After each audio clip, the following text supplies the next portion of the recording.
اعوذ باللہ من الشیطان الرجیم بسم اللہ الرحمن الرحیم۔ طلوع شمس و قمر سے پہلے میں تجھ پہ آقا درود بھیجوں،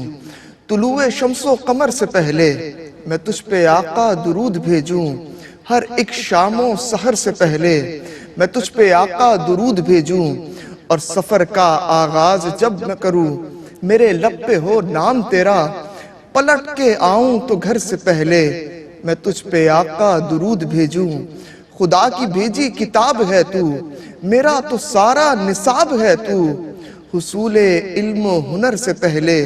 میں تجھ پہ آقا درود بھیجوں، اور بس ایک حب رسول فخری میں اپنے وارث پہ چھوڑ جاؤں، اس اختتام سفر سے پہلے میں تجھ پہ آقا درود بھیجوں، اس اختتام سفر سے پہلے میں تجھ پہ آقا درود بھیجوں۔ ناظرین محترم السلام علیکم ورحمۃ اللہ وبرکاتہ، میں ہوں آپ کا میزبان ولید احمد، اور آپ دیکھ رہے ہیں KGN خواجہ غریب نواز ویلفیئر ٹرسٹ کی جانب سے پیش کی جانے والی خصوصی رمضان اپیل 2025 کی یہ نشریات، جو کہ آپ ملاحظہ فرما رہے ہیں ARYQ TV پہ۔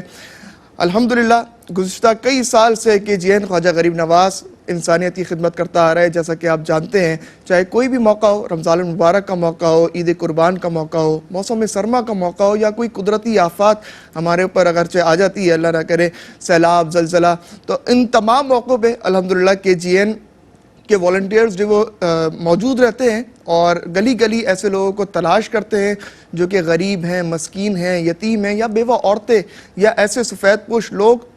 جو کبھی کسی کے آگے ہاتھ نہیں پھیلاتے۔ تو الحمدللہ ان تمام کی عزت نفس کا بھرم رکھتے ہوئے KGN سارا سال ان کی خدمت میں مصروف عمل رہتا ہے، اور آج کی یہ نشست جو کہ خصوصی طور پہ رمضان اپیل کے حوالے سے سجائی گئی ہے، تو رمضان المبارک کے حوالے سے کچھ پیکیجز جو ہے وہ KGN کی جانب سے ترتیب دیے گئے ہیں، جس کے اندر اگر آپ رمضان کا راشن بیگ اگر آپ ڈونیٹ کرنا چاہتے ہیں تو آپ صرف اور صرف 10,000 روپیز کے اندر آپ اسے ڈونیٹ کر سکتے ہیں۔ اگرچہ 3 سے 4 افراد پر مشتمل کوئی فیملی ہے تو یہ راشن بیگ جو ہے وہ 3 سے 4 افراد کی مشتمل فیملی کے لیے جو ہے وہ کافی رہے گا۔ اس کے ساتھ افطار کے دسترخوان بھی ہماری جانب سے لگائے جاتے ہیں، جس کے اندر افطار اور کھانے کا اہتمام ہوتا ہے۔ اگر آپ کسی بھی ایک فرد کو افطار اور کھانا کھلانا چاہتے ہیں تو صرف اور صرف 400 روپیز کے اندر آپ اس میں بھی اپنا حصہ ملا سکتے ہیں۔ اس کے علاوہ مساجد کی تعمیرات کے حوالے سے ہمارے پروجیکٹس جو وہ جاری و ساری رہتے ہیں۔ بچیوں کی شادی کے حوالے سے پیکیج ترتیب دیا گیا ہے، اگرچہ اس میں آپ حصہ ملانا چاہتے ہیں تو صرف اور صرف 50,000 روپیز کے اندر آپ اس میں بھی اپنا حصہ ملا سکتے ہیں۔ ہینڈ پمپس کی انسٹالیشن کا سلسلہ الحمدللہ ہماری جانب سے سارا سال جاری رہتا ہے۔ اگر آپ اس میں اپنا حصہ ملانا چاہتے ہیں تو صرف اور صرف 35,000 روپیز کے اندر آپ جو ہے اس میں بھی اپنا حصہ ملا سکتے ہیں۔ اسی حوالے سے آج ہمارے ساتھ گفتگو کے لیے موجود ہیں ممتاز و معروف عالم دین، استاذ العلماء، حضرت علامہ مولانا مفتی عبدالباسط گردیزی صاحب۔ میں آپ کو خوش آمدید کہتا ہوں۔ السلام علیکم ورحمۃ اللہ۔ وعلیکم السلام ورحمۃ اللہ۔ آپ کے ساتھ ثنا خوان رسول صلی اللہ تعالیٰ علیہ وآلہ وسلم جناب محترم حامد رضا نقشبندی صاحب ہمارے ساتھ موجود ہیں۔ سیالکوٹ سے آپ کا تعلق ہے، آپ کو بھی خوش آمدید کہتا ہوں۔ السلام علیکم۔ وعلیکم السلام ورحمۃ اللہ۔ آغاز میں اس سے قبل میں مفتی صاحب کی جانب آؤں اور گفتگو کا ہم آغاز کریں، میں چاہوں گا حامد بھائی حمد رب جلیل سے اس پروگرام کا آغاز کریں۔ میں بندۂ عاصی ہوں، میں بندۂ عاصی ہوں، خطا کار ہوں مولا، لیکن تیری رحمت کا، لیکن تیری رحمت کا طلبگار ہوں مولا، میں بندۂ عاصی ہوں۔ ایک تیرا اشارہ ہو اور آسان ہو مشکل، اللہ ایک تیرا اشارہ ہو اور آسان ہو مشکل، ایک لہر اٹھے اور میں اس پار ہوں مولا میں بندۂ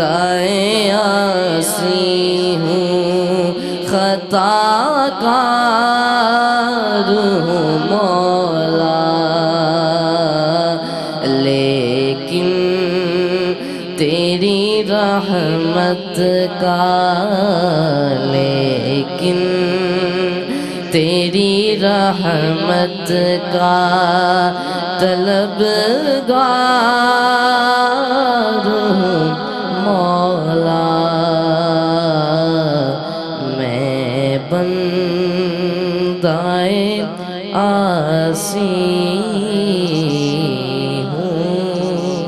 ماشاءاللہ حامد جمیل نقشبندی بہت ہی خوبصورت انداز میں حمد رب جلیل کا نذرانہ پیش کرنے کی سعادت حاصل کر رہے تھے. اللہ تعالیٰ آپ کا پڑھنا قبول فرمائے. میں مفتی صاحب کی جانب آؤں گا. ہم نے الحمدللہ آپ جانتے ہیں کہ آج کی نشست جو ہے وہ رمضان المبارک کے حوالے سے سجی ہے. آپ مجھے یہ بتائیے کہ کتنا ضروری ہے مفتی صاحب، ہمارے گھروں میں الحمدللہ افطار کے دسترخوان سج چکے ہیں اللہ کے فضل سے، کتنا ضروری ہے اس رمضان المبارک میں ان لوگوں کا خیال کرنا، ان لوگوں کا احساس کرنا کہ جن کے دسترخوان اب تک نہیں سج سکے؟ بسم اللہ الرحمن الرحیم. اللہم صلی علی محمد وعلی آلہ وبارک وسلم. بہت شکریہ ولید بھائی، آج کا یہ خوبصورت سیگمنٹ دوبارہ سے سجایا گیا اور میں ٹو دا پوائنٹ اپنے اس سوال کی طرف آتا ہوں. جس طرح سے ہمارے دسترخوان سجے ہیں آج اور ہمیشہ سے سجتے آ رہے ہیں، اللہ رب العالمین نے یہ جو زکوٰۃ نکالنے کا ایک فریضہ اہل ایمان کو عطا فرمایا ہے، اس کے پیچھے دو وجوہات ہیں. اللہ رب العالمین نے فرمایا کہ جو بندہ میرا قرب حاصل کرتا ہے وہ دو وجوہات کی وجہ سے، ایک تو جب وہ عبادت کرتا ہے تو وہ میرا قرب حاصل کرتا ہے، دوسری وجہ یہ ہے کہ جب بندہ میری راہ میں خوش دلی کے ساتھ جب اپنا مال پیش کرتا ہے تو اس میں وحدیت جو ہوتی ہے وہ صرف رب کی رضا ہوتی ہے. بے شک اس رب کی رضا پانے کے لیے بندہ اس مال کو بارگاہ خداوندی میں پیش کرتا ہے. اللہ رب العالمین نے جب بھی زکوٰۃ کا ذکر فرمایا نا قرآن مجید میں غالباً 33 مرتبہ اللہ رب العالمین نے نماز کے ساتھ زکوٰۃ کو اٹیچ کیا. اب نماز کا تعلق رب تعالیٰ کی بارگاہ میں جستجو کا ہے، اس کو راضی کرنے کا تعلق ہے، بے شک. اور زکوٰۃ بظاہر دیکھا جائے تو مال کو دوسرے کے سپرد کرنا ہے. حضور علیہ السلام کی حدیث مبارکہ حضور نے فرمایا کہ مالدار کے پاس جو مال ہے اس میں غریب کا حصہ ہے جو اسے دیا جاتا ہے. مالدار خوش نہ ہو یا وہ ایسا نہیں سمجھے کہ میں نے غریب پر احسان کیا ہے، بلکہ حضور نے فرمایا کہ یہ اس کا حصہ ہے جو تم عطا کر رہے ہو. تمہیں خوش نہیں ہونا چاہیے بلکہ تمہیں اس کا احسان مند ہونا چاہیے کہ اس نے یہ احسان کیا کہ اس نے تم سے مال لے کر تمہارے گناہوں کی مغفرت کروا دی. اور آج ہم دیکھتے ہیں کہ ہمارا دسترخوان اتنے وسیع ہوتے ہیں، طرح طرح کے ہمارے پاس نان شبینہ میسر ہوتا ہے، مشروبات میسر ہوتے ہیں، لیکن وہ لوگ کہ جن کے پاس ایک وقت کا کھانا بھی میسر نہیں ہوتا، جو باری تعالیٰ کی بارگاہ میں صرف چند لقمے کھا کر یا پانی پی کر یا یہ بھی میسر نہیں ہوتا، تو وہ روزہ اللہ رب العالمین کی بارگاہ میں رکھ لیتے ہیں. لیکن اب جب بندہ اپنے مختصر سے مال سے کچھ مختصر مال وہ بندہ خدا کے پاس بھیجتا ہے تو اللہ رب العالمین اس چھوٹے سے مال کی برکت سے اس کو اجر کیا عطا فرماتا ہے. فرمایا کہ کل بروز قیامت اسے اللہ عرش کا سایہ عطا فرمائے گا. اور پھر ہم اس میں دیکھیں نا کہ اگر اس وقت کہ جب پورے محشر میں کسی کا سایہ نہیں ہوگا، کوئی سایہ نہیں ہوگا، سوا نیزے پر سورج ہوگا اور انسان اپنے پسینے میں غوطے کھا رہا ہوگا، تو کیا اتنا سا مال جو ہم نے کسی ایک غریب کی مدد میں دیا ہوگا اور اللہ رب العالمین اس کی برکت سے اگر ہمیں عرش کا سایہ عطا فرما دے تو یہ تو سنت ہے کہ ہم داخل جنت ہوں. مال بھی وہ جو کہ اللہ تعالیٰ نے ہمیں دیا، ہمارا اپنا تو کچھ نہیں ہے، اللہ نے ہمیں دیا اور کہا کہ بھئی سال میں 2.5% تم اس کا دے دو. تو دیکھیں اللہ رب العالمین نے جو مال ہمیں عطا کیا ہے نا، بندہ یہ سمجھے کہ یہ اس کی اپنی ملکیت نہیں ہے. قرآن مجید میں نا کہ اللہ رب العالمین نے فرمایا کہ وہ جو مال اللہ کی بارگاہ میں پیش کرنے کو یہ کہتے ہیں کہ ہم پر یہ وبال ہے یا ہمیں یہ جو مال ہم دینا چاہ رہے ہیں یہ ہم پر جو ہے وہ ایک بوجھ ہے، تو اللہ تعالیٰ نے فرمایا کہ اس کو بوجھ نہ سمجھو، یہ کل تمہارے سامنے محشر والے دن دوزخ سے پگھلا کر تمہاری پیشانیوں میں داغا جائے گا. اور جو دینے والے ہیں فرمایا کہ ان کے لیے خوشخبری ہے جس کے نہروں کے جس جنت کی نہروں میں اللہ رب العالمین نے فراوانی رکھی ہے، اس جنت کے نیچے نہریں بہ رہی ہیں، اس جنت میں اللہ رب العالمین نے دنیا و ما فیہا سے اگر ہم تصور کریں تو بالکل الگ ہے۔ اللہ تعالیٰ نے اس جنت کی بشارت عطا فرمائی ہے۔ پھر ایک حدیث مبارکہ اور ہے، حضور نے فرمایا کہ جو صدقہ دیتا ہے نا، اللہ رب العالمین اس صدقہ دینے والے کو یہ اجر عطا فرماتا ہے کہ قیامت کے دن اس صدقے کے سائے میں اسے کھڑا فرمائے۔ اللہ اکبر، اللہ اکبر۔ ہم چھوٹا سا صدقہ دیتے ہیں، بالکل مختصر سا اگر ہم صدقہ دیتے ہیں، چاہے وہ 1 روپے کا ہی کیوں نہ ہو، لیکن اللہ تعالیٰ اس صدقے کے سائے میں کل ہمیں کھڑا کرے گا۔ تو ہم جتنا دیں گے، جتنا ہم سایہ چاہتے ہیں، جتنے رب کی رحمت کو ہم سمیٹنا چاہتے ہیں، آج ہمارے پاس تو ایک موقع ہے، یہ KGN ایک انعام ہے لوگوں کے لیے کہ اس میں اپنے آپ کو شامل کریں، اپنے استطاعت کے مطابق، اپنی حیثیت کے مطابق، چاہے وہ کسی کی افطاری میں شامل ہوں، کسی بہن بیٹی کی شادی میں شامل ہوں، کسی کے راشن میں شامل ہوں، تو اللہ رب العالمین اس کا کتنا زیادہ اجر عطا فرماتا ہے، اس کا ہم حساب بھی نہیں لگا سکتے۔ اور یہ جو KGN کی جانب سے جو میں نے پیکیجز بتائے اور مفتی صاحب نے بھی اس کا ذکر کیا، اچھا یہ کوئی بھی اماؤنٹ فکسڈ نہیں ہے کہ آپ نے یہی اماؤنٹ ڈونیٹ کرنا ہے، آپ جتنی استطاعت رکھتے ہیں، اگر آپ اس سے کم کی استطاعت رکھتے ہیں، جتنی آپ استطاعت رکھتے ہیں آپ اتنا ڈونیٹ کریں۔ اگر ہم یہ سوچنے بیٹھ جائیں گے کہ ہمارا ایک قطرہ، ہمارا 1 روپیہ دیا ہوا وہ کیا بدل جائے گا، اور اگر ہر شخص یہی سوچتا رہے تو کچھ نہیں بدلے گا، اور اگر ہر شخص یہ سوچتا رہے کہ میرا 1 روپیہ بہت کچھ بدل سکتا ہے تو یقینی طور پہ مفتی صاحب بہت کچھ بدل سکتا ہے۔ تو میں چاہوں گا کہ مسلمانوں کی یہ جو ہماری کسی کی مسلمان کی اگر ہم پریشانی دور کرتے ہیں، اور خاص طور پہ ماہ مبارکہ ماہ رمضان میں، تو اس کی فضیلت کے حوالے سے کچھ بتائیے۔ چند دن قبل اسی پلیٹ فارم سے میں نے ایک حدیث مبارکہ عوام الناس کے لیے، اپنے ناظرین کے لیے پیش کی تھی۔ حضور علیہ الصلوۃ والسلام جب معراج پر تشریف لے گئے نا، اللہ، تو وہاں خلوت خاص میں میرے رب اور میرے حضور کے درمیان کچھ باتیں ہوئی۔ اس حدیث مبارکوں کو مختصر میں لیتا ہوا چلوں، جب واپسی تشریف لائے اور حضرت عائشہ صدیقہ رضی اللہ تعالیٰ عنہ نے ایک وقت آیا کہ آپ سے عرض کی کہ یا رسول اللہ، جو خلوت خاص میں آپ اور آپ کے رب کے درمیان باتیں ہوئی ہیں نا، اس میں سے ایک ارشاد فرما دیں۔ کیا بات؟ تو حضور نے فرمایا، عائشہ میرے رب نے مجھے یہ ارشاد فرمایا ہے کہ محبوب، آپ کی امت کا کوئی بھی شخص اگر کسی دوسرے شخص کے ساتھ اٹیچ ہوتا ہے، اس کی پریشانی کو دور کرتا ہے، اس کے معاملات زندگی جو پریشان کن ہیں اس میں شامل ہوتا ہے، مالی مدد کی ضرورت ہے تو مالی مدد کرتا ہے، اگر خیالی مدد کی ضرورت ہے تو اس کو اچھا خیال دیتا ہے، اس کے ساتھ کھڑا ہوتا ہے، اس کی غم گساری کرتا ہے،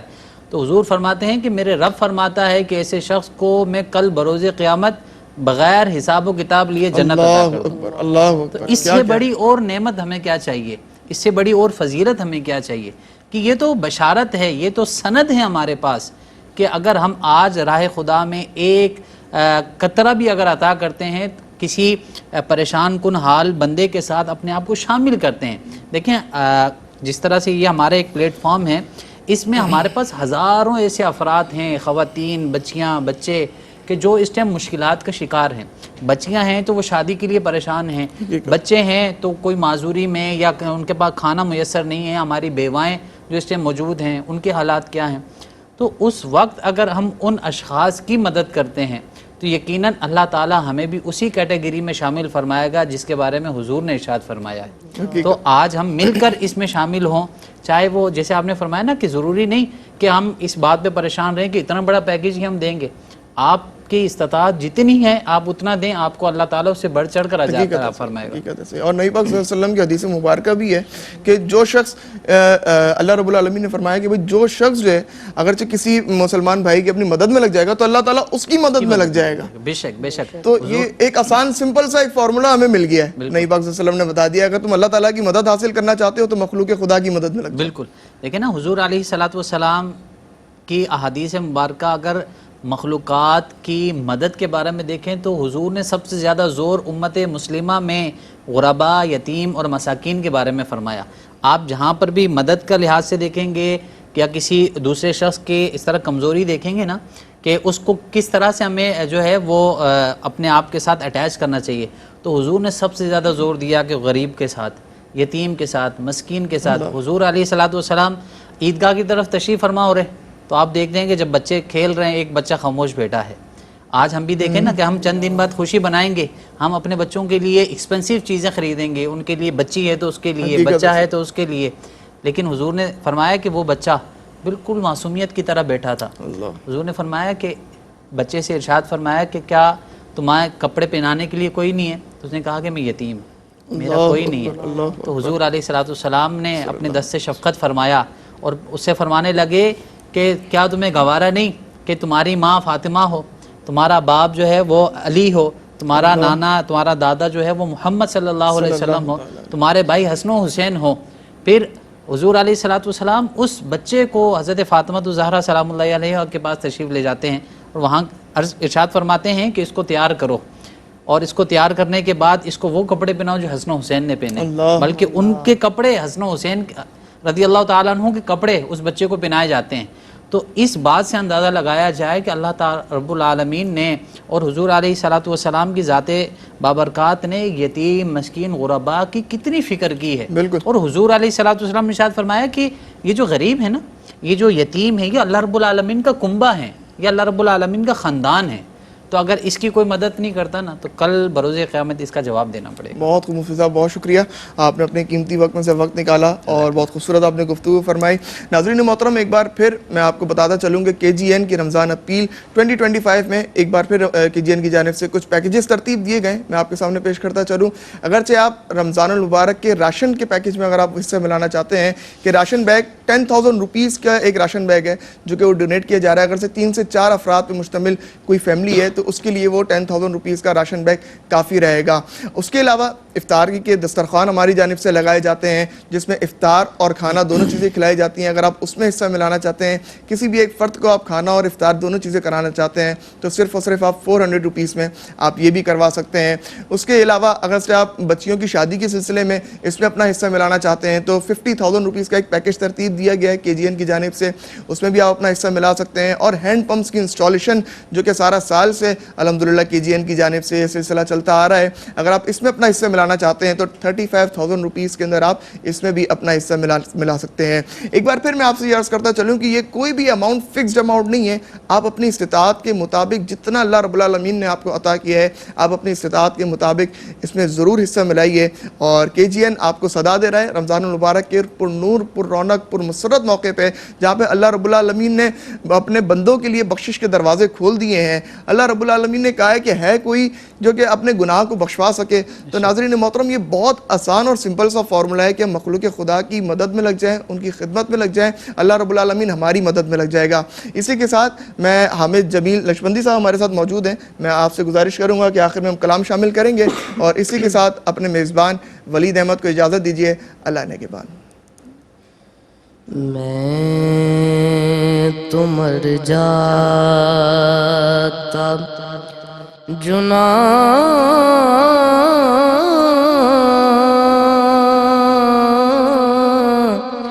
تیرا سہارا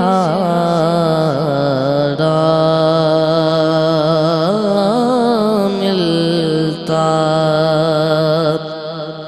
ڈوب جاتا میں بھنور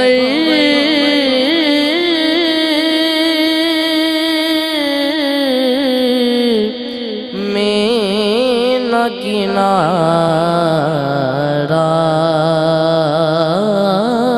ملتا، جا کے فریاد کہاں کس کو سناتا،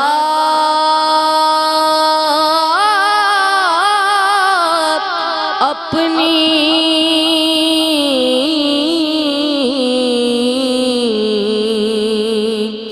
جا کے فریاد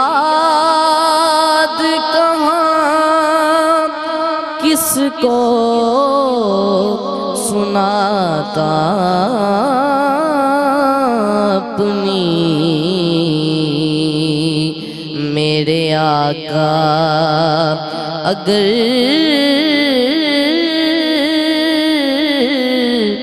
در نہ تمہارا ملتا،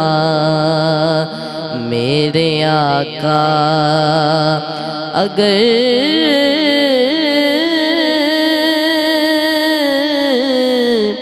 در نہ نہ تمہارا ملتا، کہاں دوتا میں اسیاں کی سیاہی جا کر،